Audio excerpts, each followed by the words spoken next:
For centuries, the galaxy had been quiet.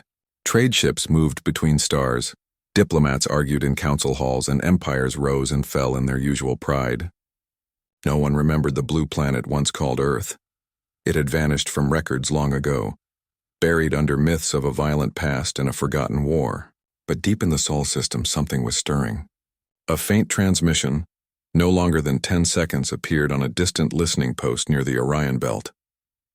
The message came from an unregistered sector, carrying a strange energy signature. It wasn't a distress call. It wasn't even a greeting. It was something older, colder. At first, the station crew thought it was static. Then the translation unit caught 3 words. Do not approach. The officer in charge, a tall Sarthan alien with silver scales, froze. No known empire used such direct wording. He replayed the signal again and again, but the tone remained the same. Human. He reported it to the Galactic Communication Council. Within hours, hundreds of ships began tracking the source. The coordinates pointed toward a dead system, Sol, the ancient home of the Terrans. The species that once terrified the galaxy. Admiral Varric of the Council Defense Fleet watched from his flagship as a holographic map flickered to life. That system's been silent for over 200 years, he said quietly. If this is real, we're dealing with ghosts. The council chambers buzzed with rumors. Some believed humans had wiped themselves out. Others whispered about their hidden technology, the kind that could destroy stars. But one fact chilled everyone. No signal had ever come out of that sector since the human war ended. Now something had changed. In the following days, probes sent toward Earth's direction vanished without trace. Drones sent after them went silent too. When the council tried to send a long-range transmission, the reply came instantly. The same 3 words, repeated with perfect clarity. Do not approach. The voice was calm, not mechanical, human. Panic spread across star systems. Old archives were opened and ancient war logs resurfaced. They spoke of the last time humans fought, of worlds burned, fleets crushed, and generals who vanished without surrender. Every alien race had feared one thing about humanity: their refusal to lose. Now that same silence that followed their disappearance returned once again. Across the Milky Way, thousands of listening stations detected a strange frequency pulsing in rhythm like a heartbeat. It came from the edge of human space. The signal grew stronger every hour, as if something alive was awakening. Admiral Varric ordered his fleets to stay on standby, but curiosity overcame fear. One small scout vessel ignored the order and entered the boundary near Pluto's orbit. For 3 minutes, the ship's cameras showed nothing but darkness. Then, just before the feed died, a single image appeared. A massive ring-shaped structure glowing with blue light, orbiting in silence. The last recorded sound from the crew was a whisper. They're still here. After that, the entire sector went black.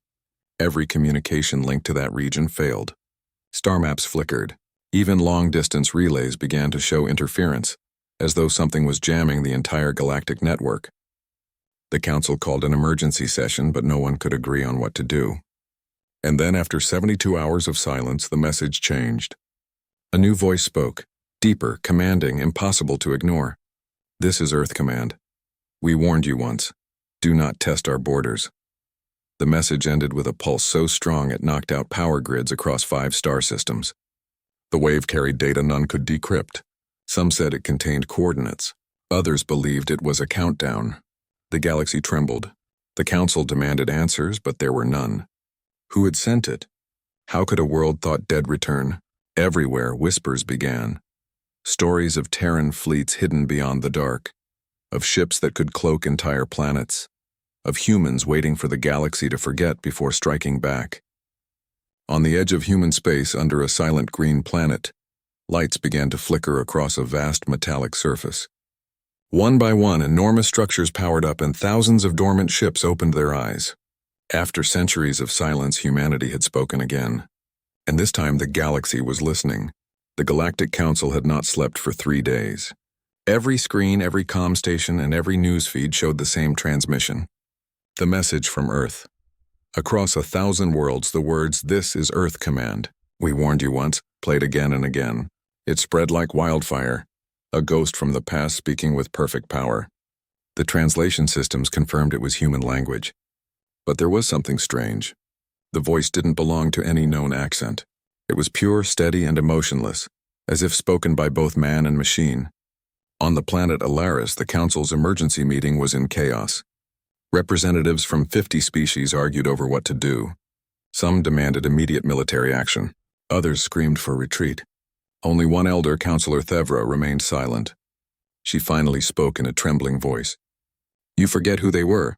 The humans warned us before, and then they erased 3 empires in a single season." The hall went silent. No one wanted to remember those stories.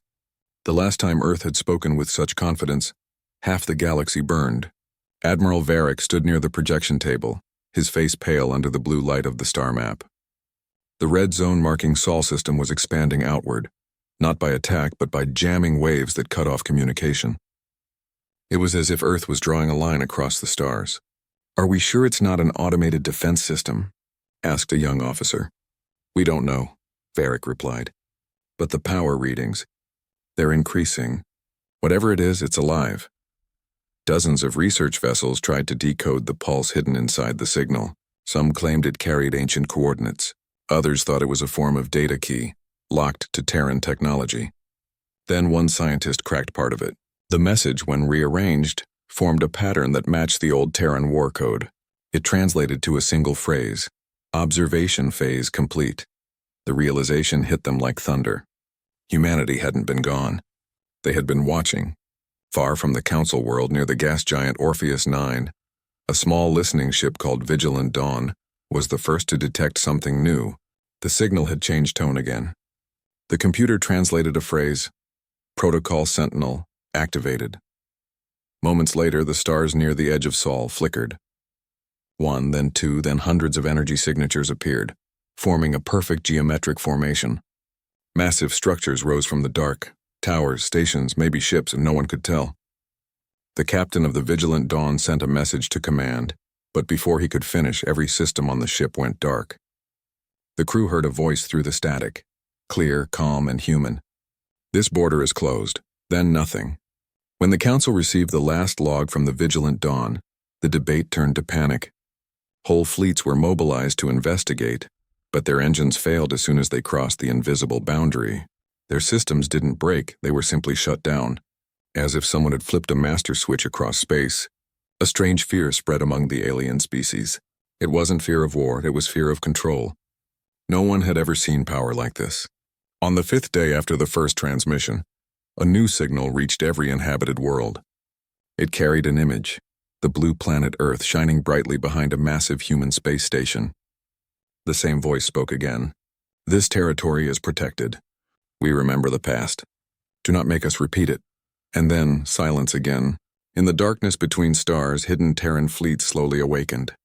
Old ships that hadn't flown in centuries hummed with new life. An ancient AI called Sentinel-9 reconnected to the Earth Command Network. Across the planet's surface, the skies glowed with energy grids activating, lighting up long-forgotten cities. On the moon within the great domed fortress of Luna Command, Admiral Lyra Kane opened her eyes after decades in stasis. The voice of Sentinel-9 whispered through her neural link. "Contact established. The galaxy has trespassed." She smiled faintly. "Then let's remind them who we are." Far away in the alien capital, Admiral Varric watched the red zone around Sol expand once again. The readings now stretched beyond the asteroid belt. Power levels had reached unimaginable numbers. It was not a weapon, not yet, but everyone could feel it coming. He turned to his officers. "Prepare the fleets. We're not dealing with ghosts. We're dealing with gods." And somewhere beyond Pluto, deep within the black void, something vast opened its eyes. A weapon from the old wars, sleeping no more. Humanity had awakened, and the galaxy would never sleep again. The galaxy had seen power before. Empires had risen, machines had conquered, and alliances had ruled. But no one had ever witnessed something like this, the calm, steady return of Earth. It wasn't loud. It wasn't desperate. It was cold, controlled, and absolute. Across 1,000 systems, whispers spread, "The Terrans are back." Old veterans who had once fought during the human wars began to speak again.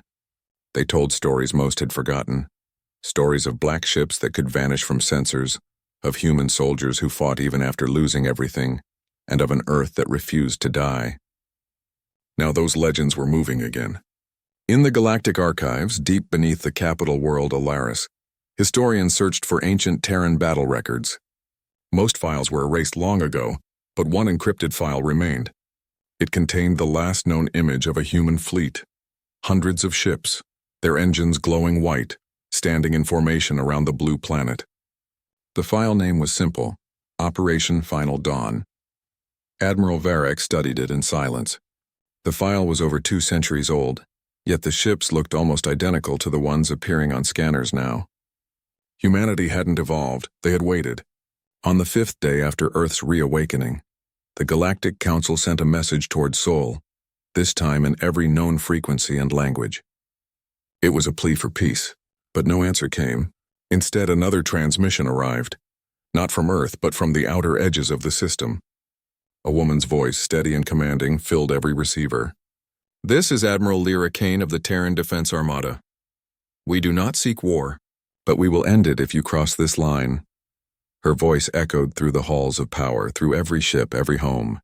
Even without seeing her face, everyone could feel the authority behind her words. The message wasn't long, but what came after it froze the galaxy. Dozens of dormant Terran satellites reactivated. They began broadcasting old signals, fragments of past wars, human battle cries, and tactical commands. The galaxy heard, for the first time in 200 years, the voices of soldiers who never gave up. On a desert moon far from the core worlds, a veteran named Threk listened from his small cabin. He had fought against the humans once. He remembered their eyes, cold, determined, alive. As the message replayed, his hands trembled. "They never stopped fighting," he whispered. "They were waiting for us to forget." Back in the council chamber, chaos returned. Some wanted to send fleets immediately, afraid of losing control. Others warned that aggression would trigger another extinction-level war. But the decision came too late. Without warning, several human ships crossed the boundary, not to attack, but to observe. They moved in perfect silence, invisible to sensors until they wanted to be seen. Each one carried the insignia of the Terran Phoenix, a symbol not used since the last war. The Council tried to hail them, but every transmission failed. The human ships ignored them completely. They scanned nearby vessels, recorded data, and left, as if marking targets. And then, just as quietly, they sent one more message. "Observation complete. Phase 2 begins." The words terrified even the bravest admirals. Nobody knew what Phase 2 meant. In the dark halls of the Bastion, Earth's orbital command fortress, Admiral Kane watched holograms of alien fleets preparing defenses. Her second-in-command asked, "Should we strike first?" She shook her head. "No. Let them remember who they're dealing with. Fear is a sharper weapon than any gun." Her eyes turned toward the blue planet below. "Humanity once built peace through strength. Now we will defend it the same way." On Alaris, Admiral Varric stared at a hologram of her face. He had fought humans before. He knew what came next. "They won't warn us twice," he muttered. As the stars above the Sol system flickered with activity, the ancient human war machines powered up one after another. From the old lunar bases to the rings beyond Neptune, everything awakened under one unified command. The galaxy had believed humanity was gone, but humanity had only been sleeping, and now their awakening would echo louder than any war before. The galaxy watched in silence. Every race, every world, every system knew something terrible was coming, but no one knew when. In the deep black of space near the edge of the Sol system, hundreds of Terran ships floated in formation. They did not move. They simply waited like predators guarding their den. Inside the Bastion, Earth's massive orbital fortress, Admiral Lyra Kane stood before a giant holographic map. Red dots, alien fleets, gathered beyond the human border. Blue lines, Terran defense grids, pulsed with power. The AI Sentinel-9 spoke in its calm mechanical voice. "Admiral, all systems are ready. The Council fleets have crossed the limit." Lyra's eyes narrowed. "How many?" 6 major fleets. Over 2,000 ships. "Then we begin," she said quietly. "Activate Judgment Protocol." A deep vibration passed through the Bastion's walls. Across the Sol system, massive satellites turned toward the stars. Each one glowed blue, forming a ring of light around the system. Then came the pulse. It wasn't an explosion. It was a wave, silent, invisible, but unstoppable. Within seconds, every alien ship that had entered Terran space froze in place. Engines stopped. Weapons powered down. Command signals vanished. Crews screamed over comms as their systems died one by one. Admiral Varric, commanding the Council's lead fleet, watched helplessly as his flagship went dark. His officers shouted in panic, "All systems offline. Backup power's gone. We can't move." And then, through every speaker, a human voice spoke, cold and calm.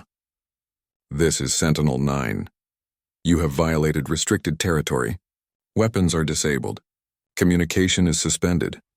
Observe what you have awakened." Outside, thousands of human warships came to life. Their engines glowed white, slicing through the darkness like blades. The ships didn't fire. They simply surrounded the alien fleets, silent and perfect in formation. The aliens could only watch. Their scanners showed no life signs aboard the Terran ships, only faint energy signatures. It was as if ghosts were piloting them. In the Galactic Council chamber, chaos erupted. Reports flooded in. Fleets paralyzed, planets losing signal, power grids failing across entire sectors. One representative cried out, "They're not attacking us. They're controlling us." Counselor Thevra whispered, "No, they're reminding us." Back on Earth, Lyra Kane watched the unfolding silence. The galaxy's greatest fleets, powerless before her. "Hold them there," she ordered.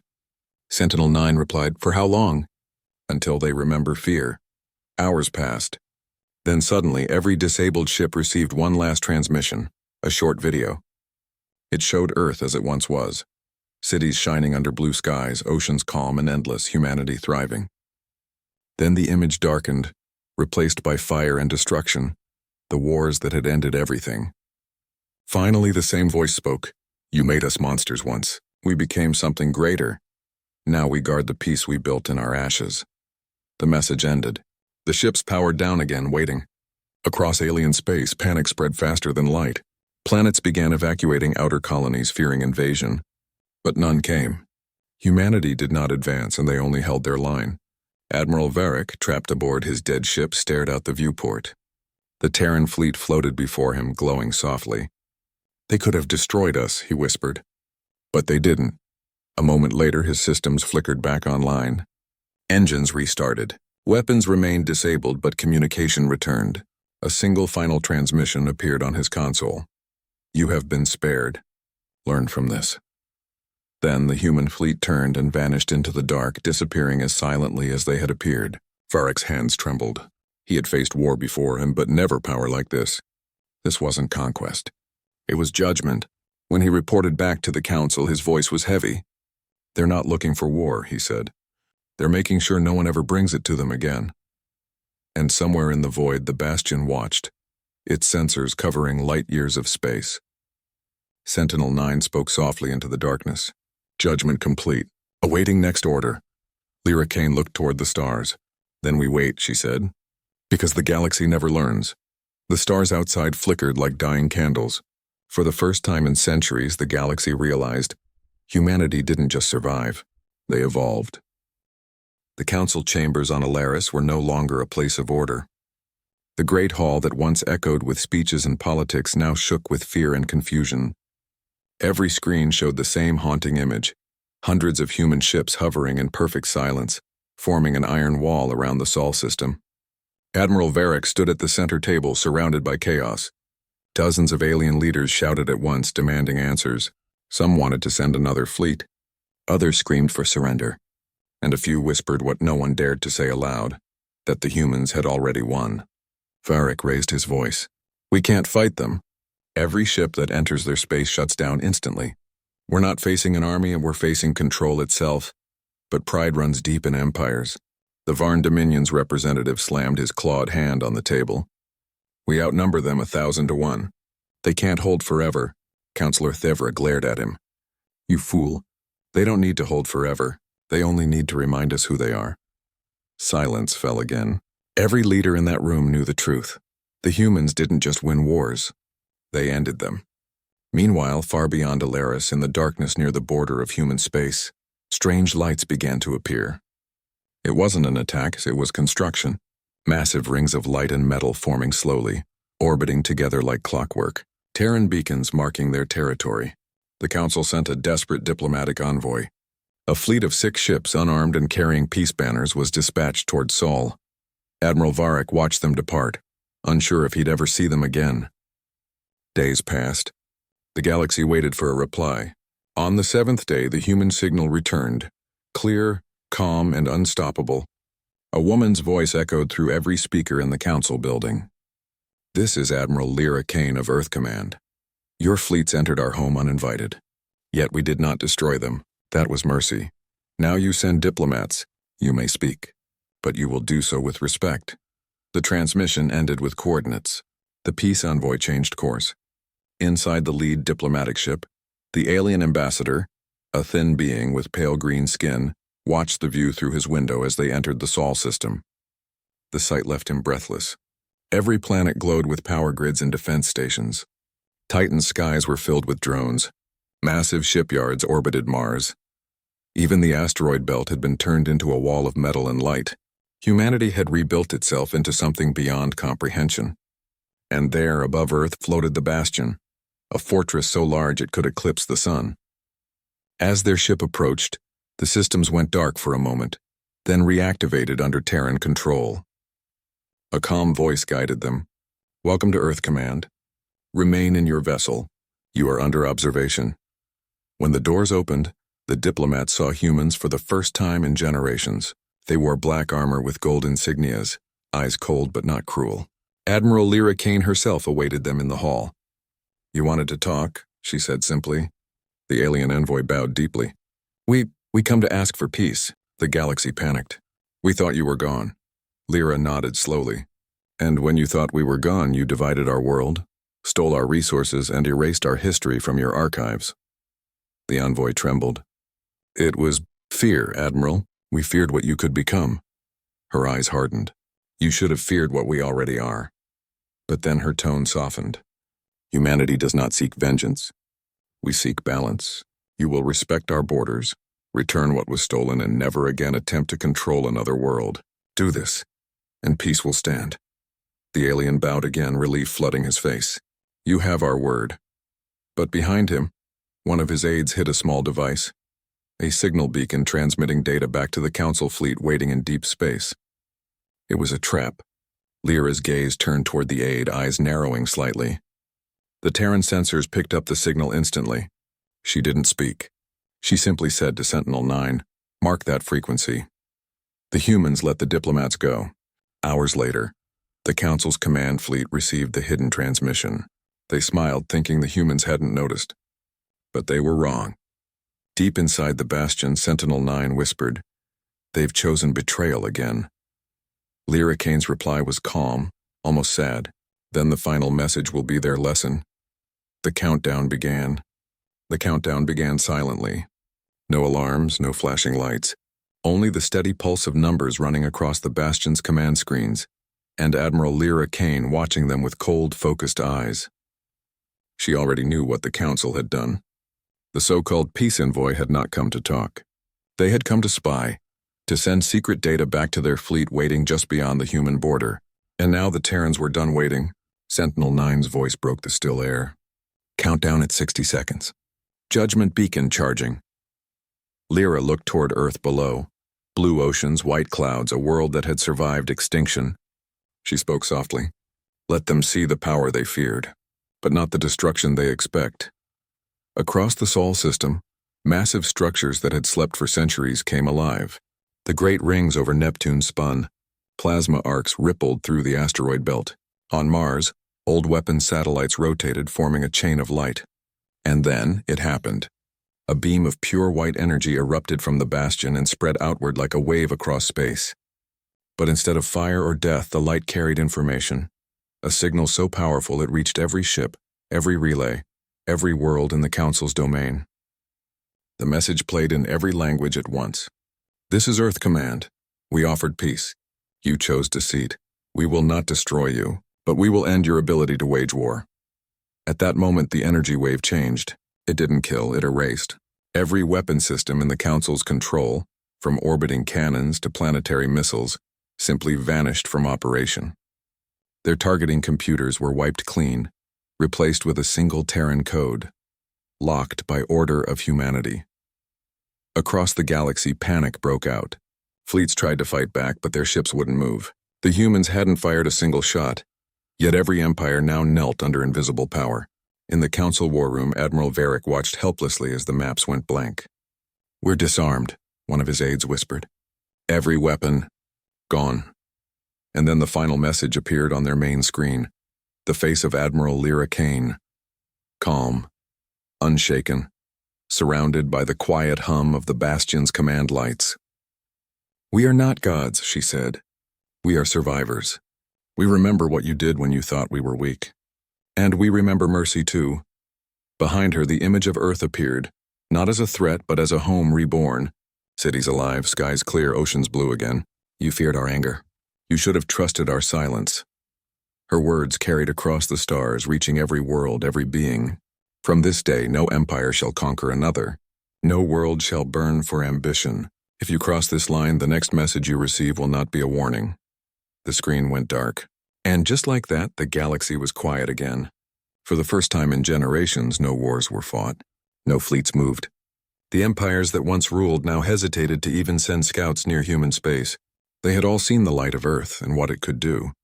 Weeks later, Admiral Varric stood alone in his ship's observation deck, staring at the distant glow of Sol. He finally understood what humanity had become. "They didn't destroy us," he whispered. "They made us better." His aide asked, "Should we prepare a new council meeting?" Varric shook his head slowly. "No. We prepare peace." Back on Earth, Admiral Lyra Kane stood beneath the glass dome of the Bastion, watching the sunrise over the Atlantic.